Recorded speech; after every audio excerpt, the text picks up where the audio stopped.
지금 이 시간에는 우리 말씀을 같이 함께 보도록 하겠습니다. 마가복음 16장 우리 9절부터 18절까지 오늘은 개역 개정으로 함께 보도록 하겠습니다. 마가복음 16장 9절부터 18절까지 함께 보겠습니다.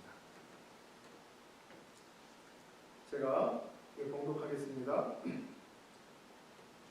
예수께서 안식 후 첫날 이른 아침에 살아나신 후 전에 7 귀신을 쫓아내어 주신 막달라 마리아에게 먼저 보이시니 마리아가 가서 예수와 함께하던 사람들이 슬퍼하며 울고 있는 중에 이 일을 알리매 그들은 예수께서 살아나셨다는 것과 마리아에게 보이셨다는 것을 듣고도 믿지 아니하니라.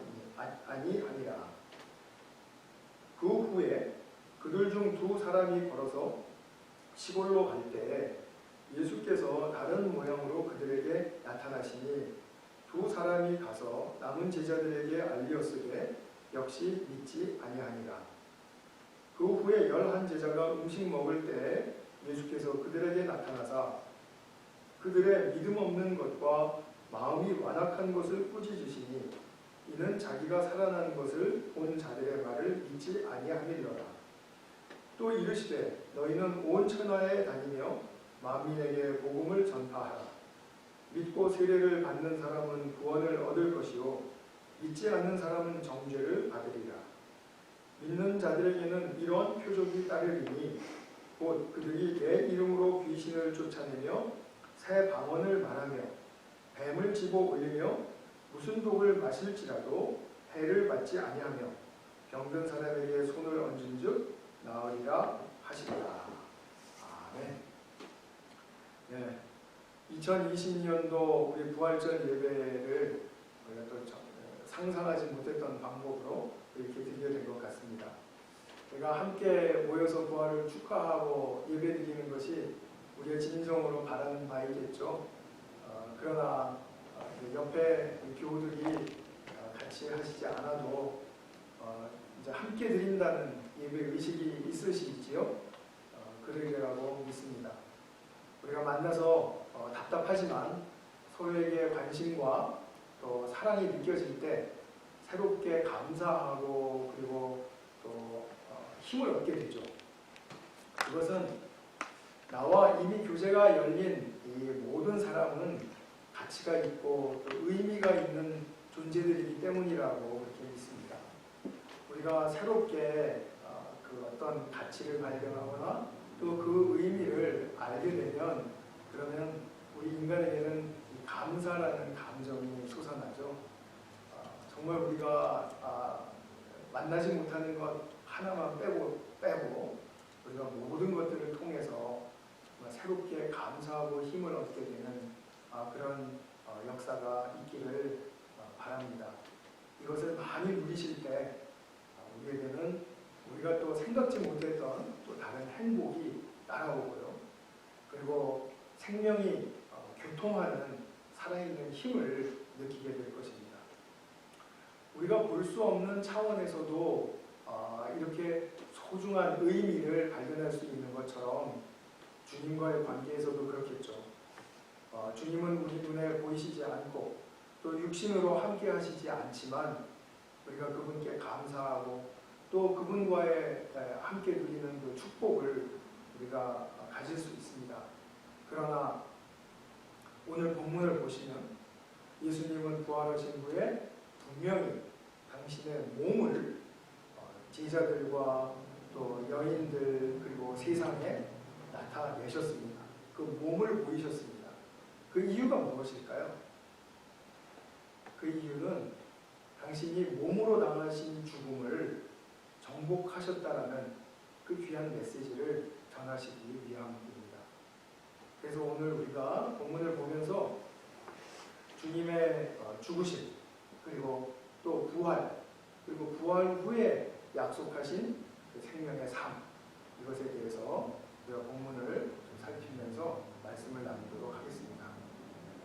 우리 부활 후에 보이고 나타나신 주님 성경 본문에 나타났죠. 여러 군데 나타나는데요. 9절에 보시면은 막달라 마리아에게 먼저 보이시니 하고 보이셨다고 말합니다. 11절에 보면 마리아에게 보이셨다는 것을 듣고도 믿지 아니라 누가요? 제자들이요.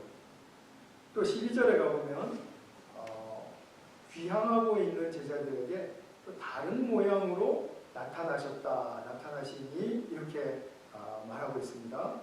또 14절 초반부에 보면 식사하고 있던 11제자에게 나타나사, 그리고 14절 후반부에 보면 자기가 살아나는 것을 본 자들의 말을, 그래서 보이시니 나타나시니 또는 본 이런 말을 통해서 주님의 그 부활하신 몸이 실제로 육신적으로 우리에게 보이는 것을 그렇게 증거하고 있습니다.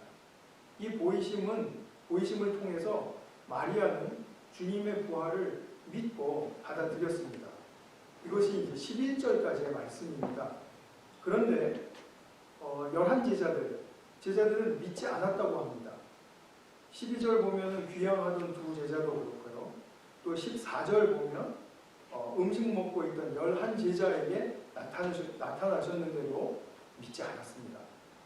그리고 14절을 보면 주님은 제자들에게 믿음 없는 것과 마음이 완악한 것을 꾸짖으셨다고 말합니다. 그러니까 이 제자들이 믿음 없고 마음이 완악한 것에 대해서 좀 야단을 맞은 것입니다.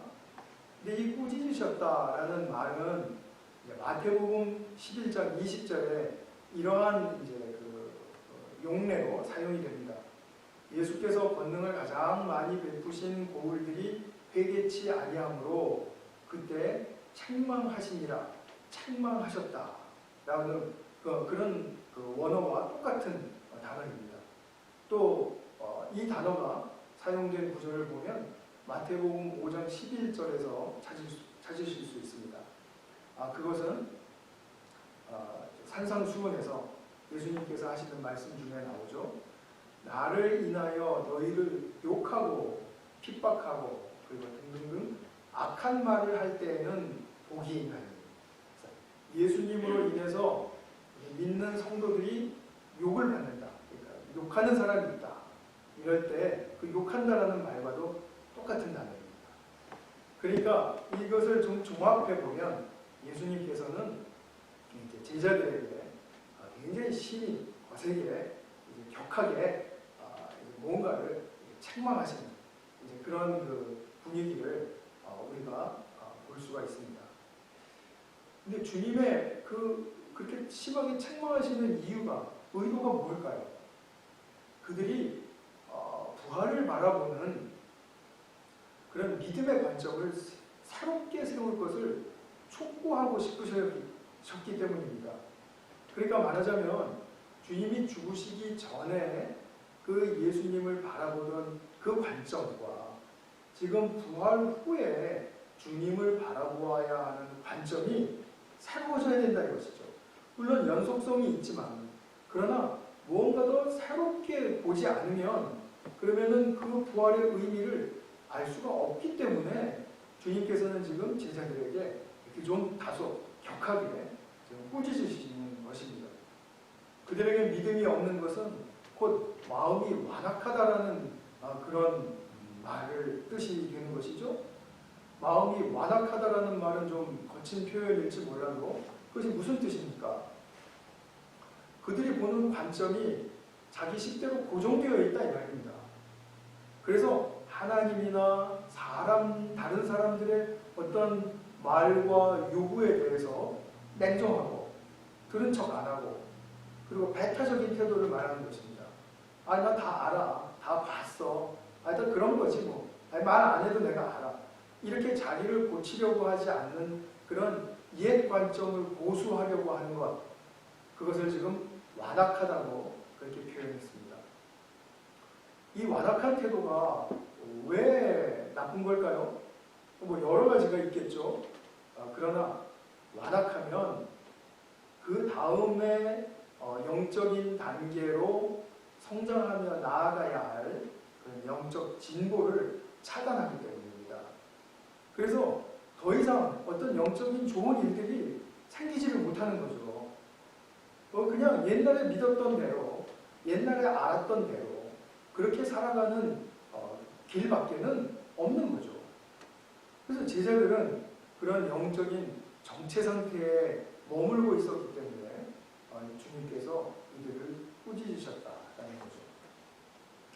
그러나 그들이 꾸짖음을 받는 그런 정체 상태에 있을지라도 그들에게 주님께서는 새 삶을 향한 지평을 열어주십니다. 그것이 이제 15절 이하에 크게 두 가지로 나왔습니다. 첫 번째로는 주님께서 이러한 말씀을 하십니다. 온 천하에 다니며 만민에게 복음을 전하라. 자, 그것이 첫 번째 새 삶의 지평이 열린 모습입니다. 복음을 전하는 모습, 그것이 바로 새 삶이죠. 두 번째로는 믿는 자들에게 따르는 표적이 있는데 그것을 이제 몇 가지로 나누어서 말씀을 해주세요. 첫 번째로는 귀신이 쫓겨나갈 것이다. 축기를 말하는 거죠. 그 다음에 두 번째로는 새 방언이 일어날 것이다. 새로운 언어가 우리에게 통용될 것이다. 이런 말입니다. 그 다음에 세 번째, 뱀을 짚고 독을 마셔도 해를 받지 않는다. 이것은 꼭 뱀과 독만을 지칭해서 하는 말이 아니라 해함이 없다는 거죠. 그리고 네 번째, 병든 사람에게 손을 얹으면 나을 것이다. 병들니 치유받는 것이다. 우리가 이 네 가지는 이제 다음 단락에서 어떻게 어떻게 이 일이 일어나는 것이 가능한지를 살펴보도록 하겠습니다. 자, 이것이 무엇입니까? 첫 번째로 온 천하에 다니며 만민에게 복음을 전하는 것, 그리고 믿는 자들에게는 이러한 표적이 따라온다라는 것. 이것이 바로 부활하신 주님을 믿고 따를 때 약속된 삶의 특징입니다. 그러니까 부활의 주님이 여기에 항상 그 중심에 계시다라는 것을 잊지 마셔야 합니다. 자, 그러면 우리가 부활 생명을 약속받았는데 그 약속받은 그 두 가지 그 부분을 함께 좀 보도록 하겠습니다. 첫 번째로 먼저 온 천하에 다니며 만민에게 복음을 전하라는 말씀, 너무 익숙한 말씀이죠. 이거 안 하셔서 죄책감도 많이 느끼시죠? 예, 그러실 수도 있습니다. 네, 그러나 우리가 복음을 전하고 그리고 또 이 복음을 사는 일은 우리에게 너무나 큰 축복이기 때문에 이렇게 안 하면 이것은 우리가 삶에 손해를 입는 것이죠. 자, 여기서 먼저 온 천하에 다니며라는 말씀을 하셨습니다.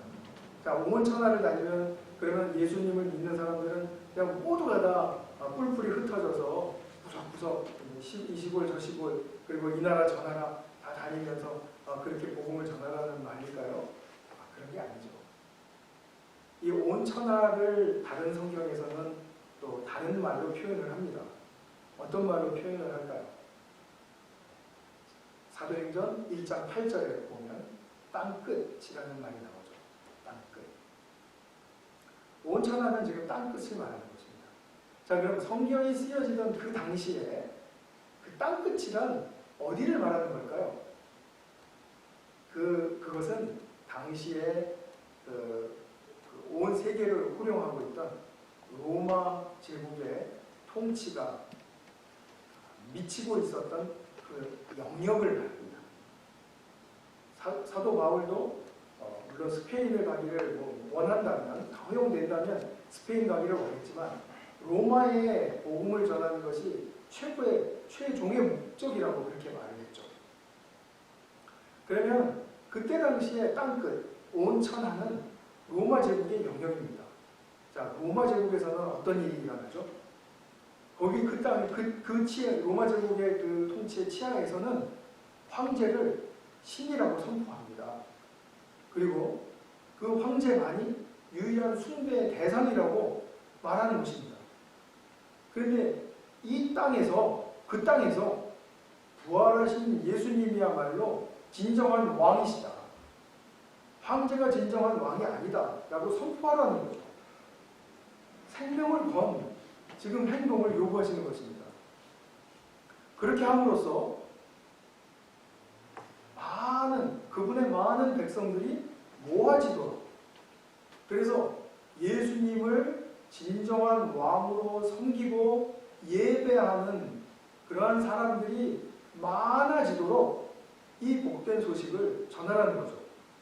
이 복음의 축복을 함께 나눌 수 있기를 원하시는 그런 의도를 담고 있습니다. 자, 그분의 백성들이 이렇게 많아지는 것, 그냥 대면대면 모이는 것이 아니라 정말 예수님이 진정한 왕이시다. 이 세상이 말하고 있는 황제는 진정한 왕이 아니다. 라고 그렇게 분명하게 말할 수 있는 사람들이 많아진다는 것은 무엇을 의미할까요? 그것은 창세기 1장 28절에서 사람에게 명하신 명령이 이루어지는 것을 말하는 것입니다. 창세기 1장 28절, 생육하고 번성하여 땅에 충만하라. 땅에 충만하라고 말씀하셨죠.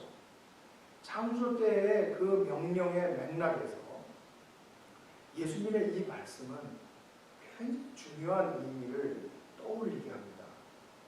이것이 태초에 창조된 땅에서 이루어졌어야 했던 것이죠. 그런데 인간이 타락함으로 말미암아 이 일이 일어나지를 못했습니다. 태초에 그 창조된 타락 전의 땅에서 하나님의 백성들이 많아지는 일이 타락으로 말미암아 숲으로 돌아갔다는 것입니다. 그런데 예수님 말씀은 당신의 부활하신 이 영광스러운 몸을 입은 그 존재가 바로 이 땅, 그리고 하늘, 그리고 영원토록 영원하고도 진정한 왕이시다 라는 것을 알고 믿고 따르는 백성들이 많아질 때, 그때 바로 창세기 1장에서 명령하신 그 아버지의 뜻을 이룰 때가 맞다라는 거죠. 하나님께서 창조하셨을 때 타락 전에 그 땅은 어떻습니까? 귀신들이 세력을 떨치지 못했던 곳이죠. 창세기 2장에 보면은 3장에 보면은 뱀이 이제 그 사탄의 사주를 받아서 이제 아담과 하와에게 근접하지만 세력을 떨치지는 못했죠. 이 땅에서처럼 그러지는 못했습니다. 정말 그런 그 귀신들이 활동할 수 없었던 그런 땅이었습니다. 또 첫 땅에는 창세기 2장을 보면 사랑과 화목의 언어가 있었습니다. 그리고 하나님을 찬양하는 언어가 있었고요. 그리고 또 서로를 또 축복하는 언어가 있었습니다. 서로를 칭찬하고 아담이 하와를 칭찬하고, 그리고 그래서 정말 그들의 언어는 정말 놀랍도록 아름다운 언어였습니다. 그런데 오늘날에는 이 아름다운 언어가 많이 오염되어 있죠. 그건 제가 구체적으로 말씀을 드리지 않아도 여러분들이 잘 아시리라고 그렇게 생각이 듭니다. 그래서 첫 땅에 이렇게 오고 갔던 그런 사랑과 화목과 찬양의 언어들이 회복되기를 원한다는 거죠. 그래서 이것을 새 언어, 새 방언이라고 표현을 하신 것입니다. 또한 지금 이 땅에는 사납고 독 있는 짐승이에요. 뱀과 또 이런 독 있는 것들. 그렇지만 그 첫 땅에서는 자신의 고유한 기능을 순조롭게 발휘하면서 서로 선한 조화를 이루어 사는 그런 존재들이었습니다. 지금은 이렇게 위험한 것들이 많지만 하나님의 첫 번째 그 타락 전의 땅에서는 그런 일이 없었다는 것이죠. 유명한 말씀 있죠? 이사야서 11장 6절부터 9절까지 유명한데요. 여기서 9절 보시면, 죄송해요. 8절. 이사야서 11장 6절부터 9절까지의 말씀 중에서 8절, 젖 먹는 아이가 독사의 구멍 곁에서 장난하고 젖된 아이가 살무사의 굴에 손을 넣는다. 나의 거룩한 산 모든 곳에서 서로 해치거나 파괴하는 일이 없다. 자, 이런 땅을 약속하는 것입니다. 예수님이 지금 부활 후에 회복될 지금 이 그림을 우리에게 이 창세기 1장의 그림, 1, 2장의 그림으로 우리에게 보여주고 계시는 거죠. 거기에는 역시 병든이 없습니다. 그냥 우리가 그냥 자연사 한다고 하죠. 물론 자연사도 있었는지 없었는지는 잘 모르겠습니다. 병이 없는 이유는 뭐냐면, 병이라는 것은 우리 인간 그 몸의 질서에 역행하는 것이지 않습니까? 그러니까 창조에 그 역행하는 것이기 때문에, 창조에 그러니까 역기능적인 것이기 때문에 병이 있을 수가 없죠. 아담과 하와가 사탄의 유혹에 넘어가기 전까지는 병이 없었습니다.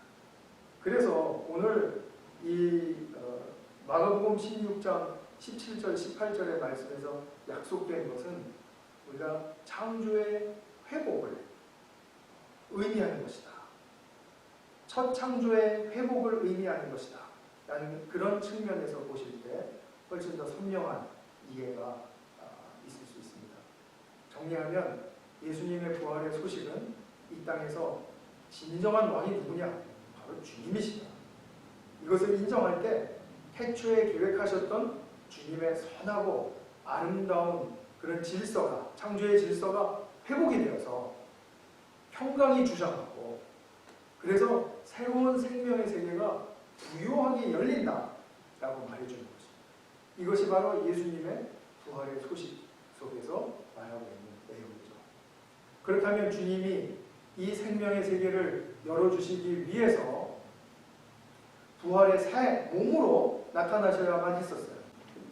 그러면 부활하시기 위해서 또 마땅히 거쳐야 됐었던 과정은 무엇입니까?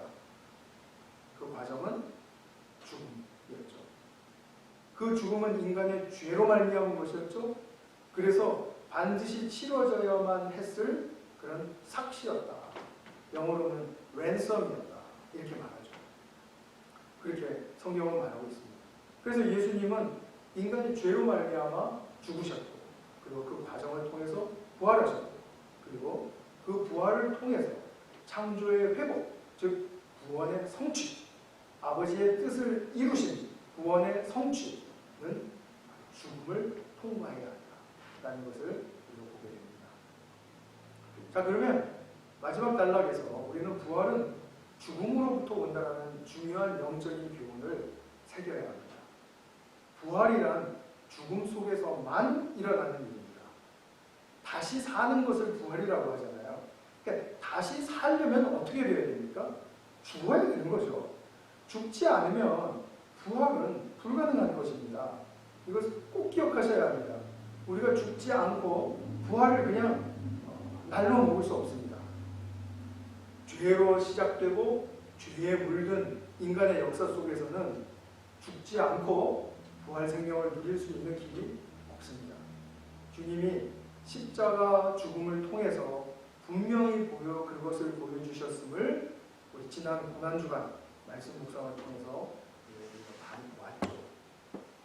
그러면 주님을 믿고 따르는 우리는 삶에서 죽음에 관해서 어떤 체크 포인트가 필요할까요?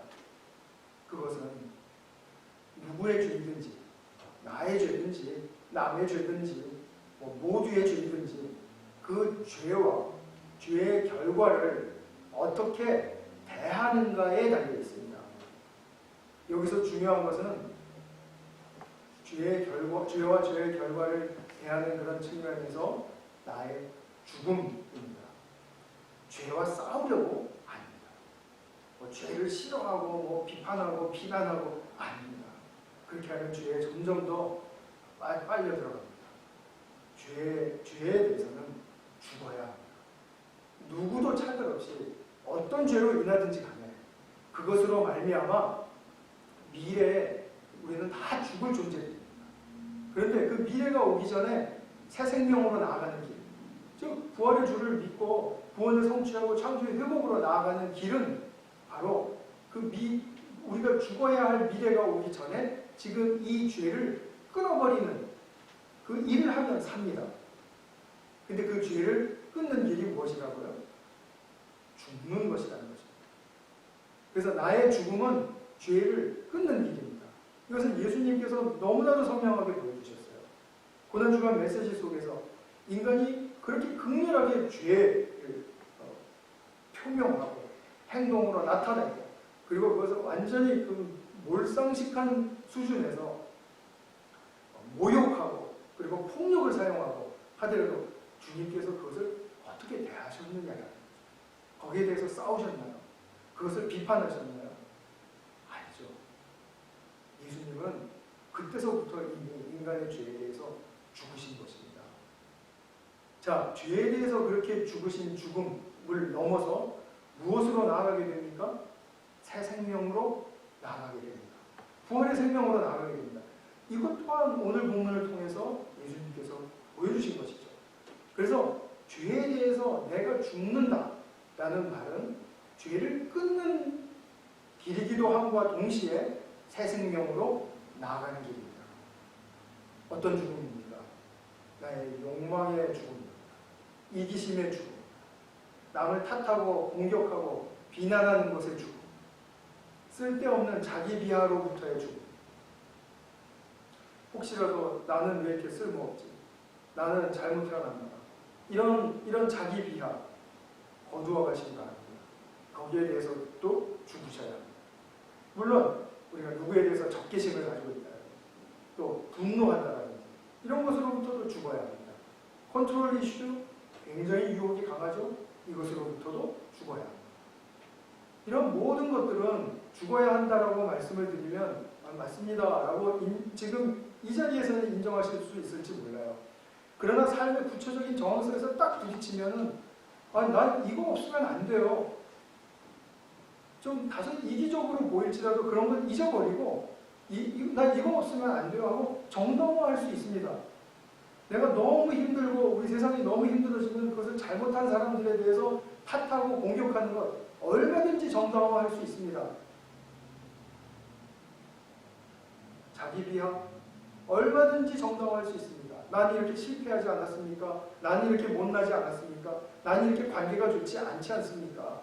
나는 누구에게도 도움이 되지 않지 않습니까? 정당화할 수 있어요. 그러나 이런 것들이 강력하게 이렇게 살아있을 때 그 상태는 우리가 본문에서 보셨듯이 주님의 부활을 보고도 믿지 못하는 제자들의 완악한 상태와 똑같은 것입니다. 그러면 우리가 빨리 주님의 꾸짖음을 들어야죠.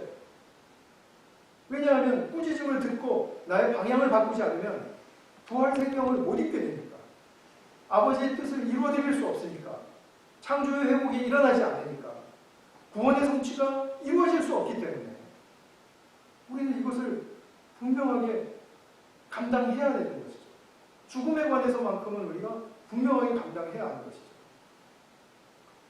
그래서 작은 한 가지라도 내가 주님의 부활 생명을 열망하는 태도로 하루에 한두 가지라도 우리가 그것을 내려놓고 주님의 사랑에 집중하고 그리고 또 그것을 묵상하고 또 그것에 대한 유혹에 나의 감정이 솟구치고 또 내 행동이 막 나가려고 하는 그럴 때 나를 죽이고 동시에 내 안에 내 내면에 새로운 좋은 일이 생길 것이라고 그렇게 믿고 경험한다면 우리가 부활의 생명의 부요함으로 한 걸음씩 나아가는 것입니다.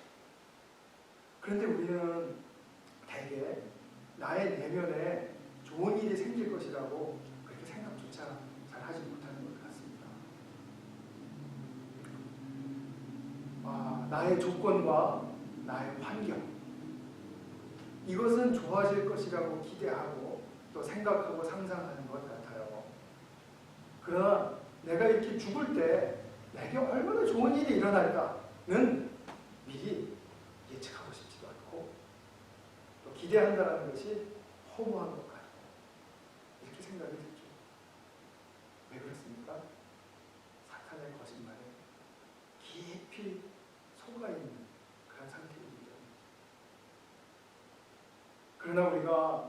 이 죽음을 통과하면, 한 죽음을 통과하면 내 안에 진실과 선함이 깃들기 시작한다는 새롭고 좋은 내적인 경험이 일어납니다.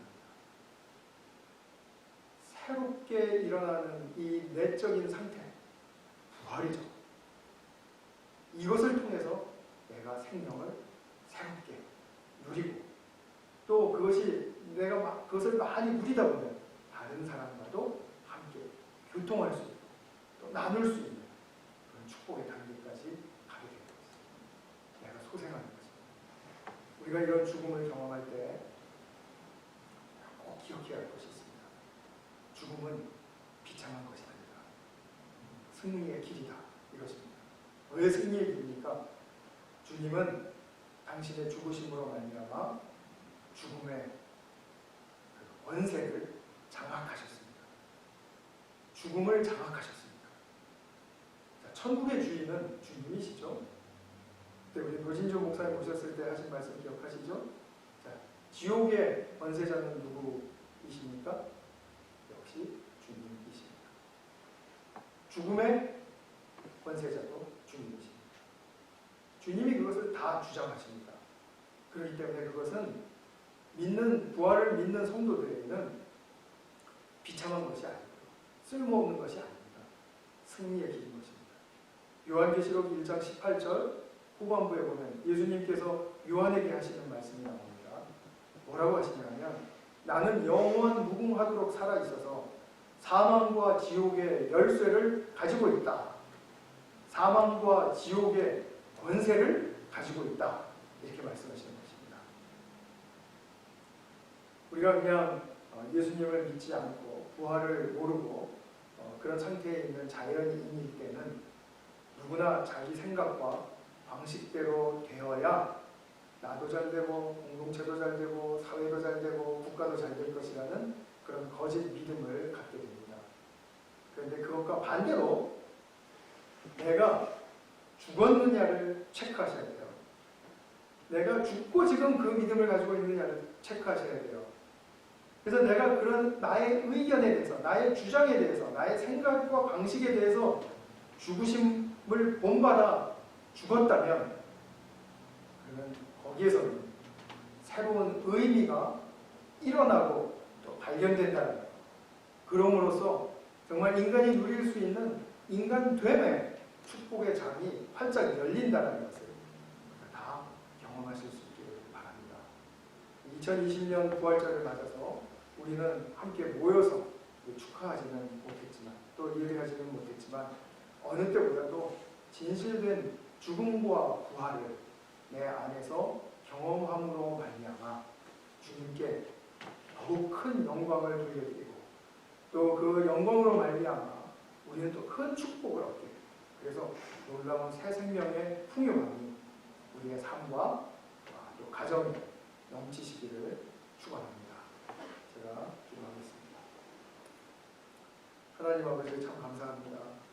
죽음을 장악하시고 그리고 부활하셔서 우리에게 첫 창조의 회복, 즉 구원의 성취를 이루게 하신 그런 복된 역사를 증거하여 주신 것을 진심으로 감사드립니다. 주님께서는 정말 견디기 힘든 그 고난과 죽음을 거치셨지만, 그러나 거기에 대해서 진정으로 그 사랑하는 힘으로 이겨내시고 그리고 극복하셨을 때 얼마나 더 큰 부활의 영광과 그리고 기쁨이 넘치게 되는지를 우리에게 가르쳐 주셨습니다. 2020년도 부활절을 맞아서 우리도 그런 복된 부활의 축복을 많이 향유할 수 있도록 도와주시옵소서. 우리 각 처소에서 예배하며 기도하는 우리 모든 성도님들 부활의 생명의 축복으로 함께하여 주시기를 빌고 원합니다. 우리 구주 예수 그리스도의 이름으로 기도하였습니다.